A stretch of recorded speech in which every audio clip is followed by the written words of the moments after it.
Nicodemus here. On today's episode, you were discussing the chalice, and I want you to go more in depth with that. So lay it on me. Yeah, well, it started with the video you sent of the chalice. So Nicodemus sent over a video, and it was a cool hypothesis, and I'll summarize it quickly, is that at the Last Supper, the chalice, where Jesus says, is offer this of my blood. I guess in Judaism, what they were talking about in the theory was that when a husband and wife got married, the husband would leave and go to prepare. They would drink of the same cup, and then the husband would leave and go to prepare the place for the wife. So that was traditional in Judaism. And then the theory was that when Jesus was saying, okay, drink of my blood, I'm going to go prepare a way in my Father's house. My Father's house has many rooms, all of this. I'm not a Bible scholar, but I think a lot of you know these, right? I just grew up on these. I'm going to go, my Father has many rooms. I'll prepare the way for you. Well, it's very interesting because in the cameos and, of course, miracles that we talked about, there's in one of the cameos, Jesus, in speaking to Helen, brings up this chalice, and he calls it the chalice list. Now, I want to bring maybe a different interpretation to that theory of the Last Supper, because think about this for a moment. Christians, sincere Christians, could hear that and go, well, Jesus is going to prepare a way for me.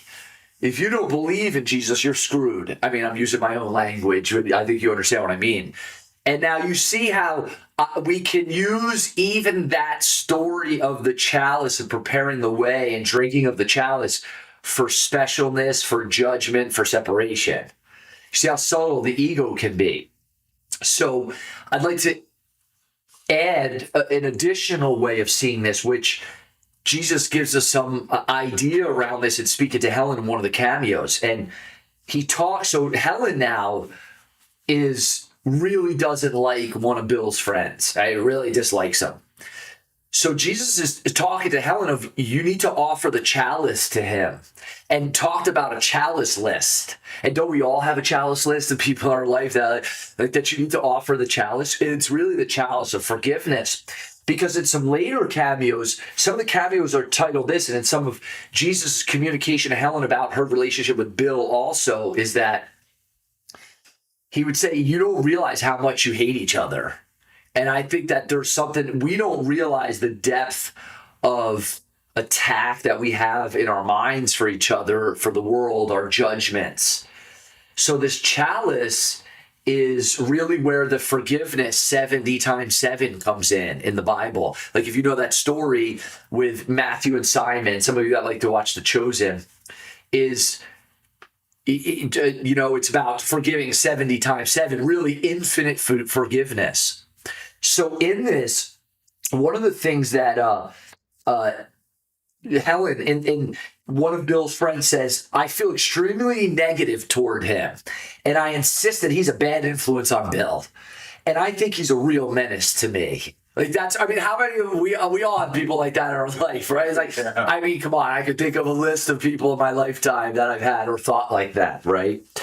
And one of the things that I want to just some of Helen's notes on this, and he said, Jesus now answers Helen's question about this, his name was Wally, being on her list. And he says, you of all people should know that it frightens people if you hand them back their own chalice. Like if you don't offer your chalice and you hand it back to them. And this was actually in, he says, there's a sub footnote, says the whole problem is that they threw away their chalice and are denying it. Therefore, they're now afraid of it. This should cause you no trouble at all in understanding. So let's just think about that for a moment. So what Jesus is saying, and that was the sub note, and let me just go back to this note here. He says, you of all people, to Helen, should know that it frightens people if you hand them back their own chalice. Whether he is or not depends on a 3-way readiness. Like he needs to be ready, right? So go back to The Chosen, right? Matthew needs to be ready. Peter, I don't remember if it was Peter at that time. No, he was Simon still, because that was in season 3. So remember, Simon becomes Peter. Oh, yes. Right? So Matthew and Simon doesn't like Matthew because Matthew was a tax collector. I'm telling you the story of the Chosen. I love how the Chosen did this too. So Matthew needs to be ready. Simon needs to be ready. Jesus is always ready, which is what he says. He says, whether he is or not depends on a 3-way readiness. I am always ready. Your job is to take care of your readiness. His readiness is up to him. At present, he is a potential candidate. So this potential is italicized. And it says now the whole problem, I want to go back to the footnote, the whole problem is that they threw it away and are denying it. Therefore, they're now afraid of it. This should cause you no trouble at all in understanding. So how does this relate to us in our lives? The 3-way readiness. So what Jesus is saying is that Jesus is always ready to teach us miracles and forgiveness. It's up to us for us to be ready. Whether the other person is ready or not really doesn't matter in the end. Now, I love this line that Jesus says to Helen. He says, therefore, they are now afraid of it. This should cause you no trouble at all in understanding. Because how many times have we been not ready? And how many times have we been afraid of others and, them hurting us? And I mean, all of this. But he's saying to Helen, this should cause you no trouble at all in understanding. First off, we can understand it, but I also read it from a different perspective. This should cause us no trouble at all for brothers and sisters are ready or not for the chalice. So what Jesus is saying is it's up to us to offer the chalice of forgiveness.